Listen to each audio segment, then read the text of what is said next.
कहानी का शीर्षक है दिल की डोर दिल तक। कविता ने अपने बेटे राजेश के लिए लड़की ढूंढने के लिए सभी रिश्तेदारों दोस्तों से कह दिया था। उसे एक बहुत अच्छी लड़की की तलाश थी। वो अपने पति जयेश से इसी बात की चर्चा करती कि जब दुल्हन इस घर में आएगी तो घर कितना खुशहाल हो जाएगा। चांद सा टुकड़ा लाऊंगी अपने राजकुमार के लिए। राजेश से भी बार बार पूछती कि लड़की तुझे कैसी चाहिए, पर राजेश हंसकर टाल देता था। क्या मम्मी, अभी कहाँ, मुझे बहुत कुछ करना है। उम्मीद नहीं थी कि राजेश फ़ोन पर अपनी पसंद की लड़की को चुनकर उसके सामने रिश्ते का प्रस्ताव ले आएगा। कविता के लिए ये एक बहुत बड़ा धक्का था। शाम को 2 कप चाय के साथ कविता अपने पति के पास बालकनी में बैठ गई। जयेश ने पूछा, क्या हुआ कविता, आज चीनी डालना भूल गई चाय में? अच्छा। कविता का ध्यान विचारों से हटकर चाय की तरफ गया। मैंने ध्यान ही नहीं दिया, अभी लाती हूँ। कविता चाय के लिए चीनी लेकर आई और चम्मच से कप में घुमाकर मिलाती जा रही थी। पता नहीं कैसे होगी राजेश की पसंद, हमसे घुलेगी मिलेगी कि नहीं। मन ही मन उधेड़ बुन में लगी थी। जयेश ने कहा, बड़ी चुप चुप हो, क्या बात है? नहीं, ऐसा कुछ नहीं है। आज सुबह राजेश का फ़ोन आया था। उसने बताया कि माँ, आपको लड़की देखने की ज़रूरत नहीं है, मैंने लड़की पसंद कर ली है। कविता के पति को जब उसने राजेश से हुई बातचीत के बारे में बताया तो वो पूछने लगे कि अच्छा, कौन है लड़की, कहाँ से है, क्या करती है, कुछ पूछा नहीं तुमने? कविता ने जवाब दिया, नहीं, मैंने सोचा मिलकर बात करेंगे, कल आ रहा है। अगले दिन राजेश की पसंद का नाश्ता और खाना बनाकर फुर्सत से जैसी ही बैठी तभी राजेश आ पहुंचा। आते ही मम्मा मम्मा करता हुआ गले से लिपट गया। क्या बात है, आज बड़ा खुश है, कविता ने बोला। इस पर वो कहने लगा कि मैंने आपको रेनू के बारे में कल बताया था ना, ये देखिए, ये उसकी फ़ोटो। कुछ घबराई नज़रों से फ़ोटो को देखने लगी। लड़की अच्छी थी, वैसे भी ना कहने का तो सवाल ही नहीं उठता था। राजेश की पसंद जो थी, पर अपने लिए अपनी तरह से रिश्तेदारों में जान पहचान की लड़की देखने की उसकी इच्छा हमेशा रही थी। जयेश ने कविता को इस बात के लिए पहले ही समझा दिया था कि राजेश को ही ज़िंदगी बितानी है, राजेश की पसंद ही माननी चाहिए। एक तरह से कविता भी अपने मन को समझा चुकी थी और अपने बेटे की खुशी में खुश रहना चाहती थी। कैसी है मम्मा? राजेश ने उत्सुकता से पूछा। प्यारी है। कहाँ रहती है, क्या करती है? कविता ने जवाब देते हुए उससे कई सवाल कर डाले। माँ, मेरी कंपनी के पास एक कंपनी है, उसमें जॉब करती है। उसके घर में उसके मम्मी पापा और एक छोटा भाई है।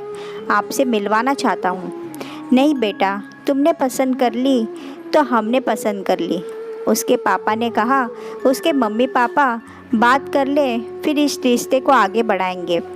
राजेश ये सुनकर बहुत खुश हुआ और रेनू के मम्मी पापा का नंबर तुरंत अपने मम्मी पापा को दे दिया। कुछ दिन बाद दोनों का रिश्ता पक्का कर दिया। रेनू सांवले रंग की थी, हाँ, आंखें ज़रूर बड़ी थी, लेकिन उसे देखकर कविता को लगा कि मैं इसे अच्छी ढूंढ कर लाती। गोरी चिट्टी, पर मन महसूस कर रह गई। सगाई धूमधाम से हुई, शादी भी हो गई, पर कविता को चिंता थी कि कोई मेहमान बहू के सांवले रंग पर ना कुछ बोल दे। लेकिन उसने देखा रेनू के चेहरे पर एक मुस्कान रहती थी। दुल्हन थी रेनू, पर फिर भी सबका ध्यान रख रही थी। आपने पानी लिया, कुछ खाया? सब रिश्तेदार तारीफ करते नहीं थक रहे थे, पर रेनू ज़्यादा बोलती नहीं थी। शायद उसकी आदत ही ऐसी थी, कम बोलना। कविता को रेनू से ज़्यादा बातें करने का समय नहीं मिला। पहले मेहमान रहे, फिर वह हनीमून पर चले गए। वहाँ से लौटे तो दोनों की छुट्टियाँ ख़त्म हो गई थी और दोनों दिल्ली लौट गए। राजेश ने 2 कमरों का एक मकान किराए पर लिया हुआ था। रेनू और वह दोनों साथ ही निकलते थे। दोनों की कंपनी पास पास थी। फ़ोन पर थोड़ी बहुत बात हो जाती थी, क्योंकि कविता को हमेशा जयेश से रेनू की ही बात करनी होती थी। वह हमेशा कहती, रेनू शायद हमें पसंद नहीं करती, कविता को शिकायत होती कि वो दोनों घर पर नहीं आते।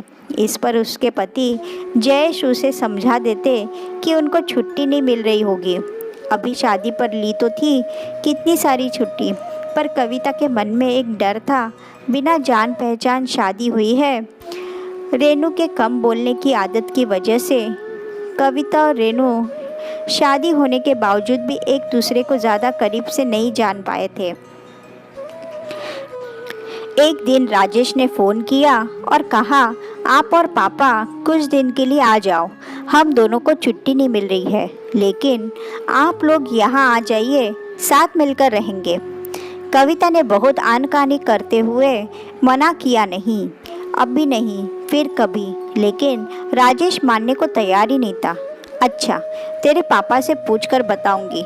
जयेश के हाँ कहने पर कविता की खुशी बढ़ गई और उसने एक लिस्ट तैयार कर ली कि क्या क्या जयेश के साथ वह बाजार से जाकर राजेश की पसंद का लेगी। रेनू की भी खाने की पीने की पसंद उसे पता चल चुकी थी, इसलिए उसने लड्डू, पंजीरी और घर का भी काफ़ी सामान बना लिया था और बाज़ार से भी उनके लिए शर्ट और सूट खरीद लाई थी। आखिर पहली बार बेटे और बहू के पास रहने जा रही थी। जयेश और कविता टैक्सी करके दिल्ली पहुंच गए।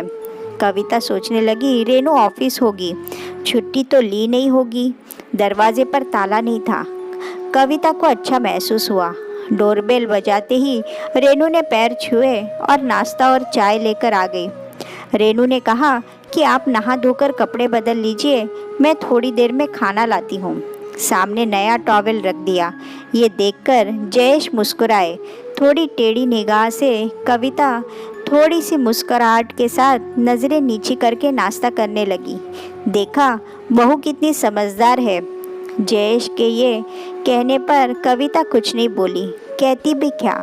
शाम को जब राजेश आया तो सब खुशी से मिले। कविता सामान दिखाने लग गई, सब खुश थे। राजेश, कविता और जयेश बातें कर रहे थे। रेनू अपने इधर उधर के काम समेटने में लगी थी, बस एक छोटी सी मुस्कुराहट लिए।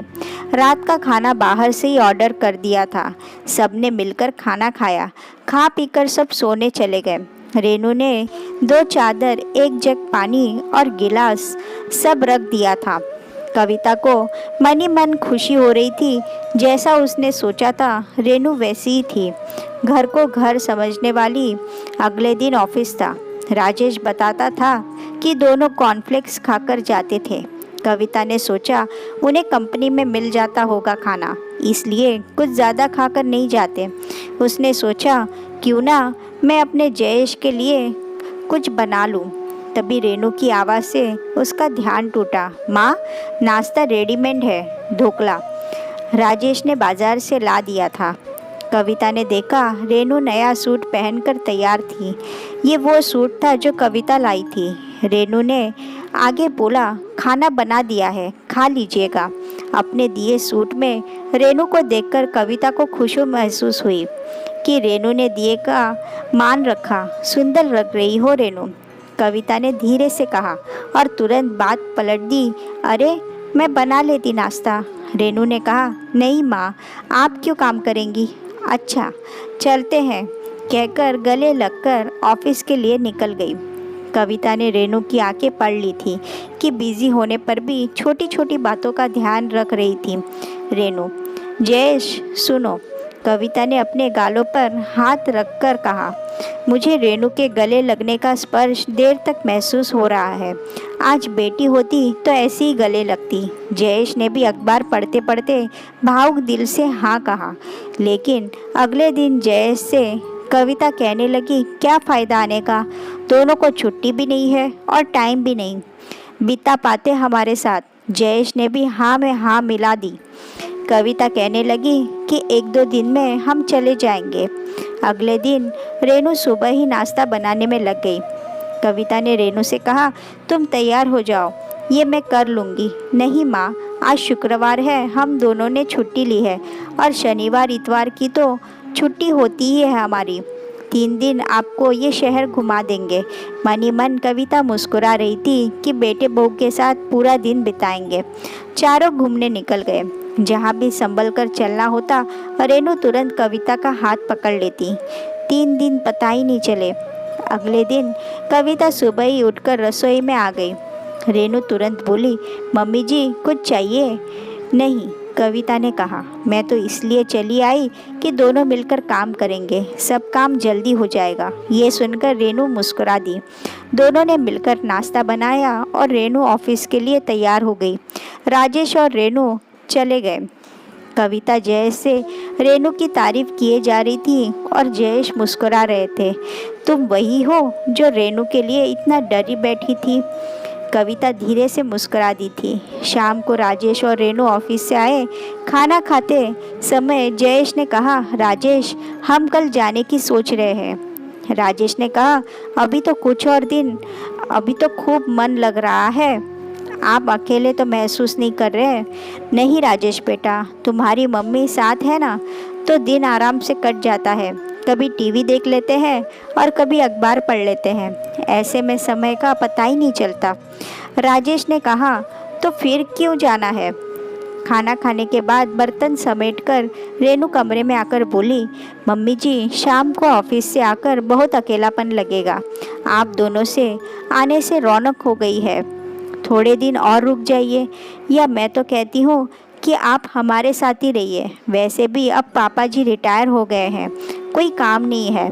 आप दोनों का ध्यान हम पास रहकर ज़्यादा अच्छे से रख पाएंगे। जो रेनू बोलती नहीं थी वो आज बड़ी बड़ी बातें कर रही थी। जयेश और कविता एक दूसरे को देखकर मुस्कुरा रहे थे। कविता ने रेनू के पास आकर उसका हाथ अपने हाथों में ले लिया। कहने लगी कि कितना ध्यान रखती हो तुम हम सबका। राजेश बड़ा किस्मत वाला है जो हमें एक अच्छी बहू मिली।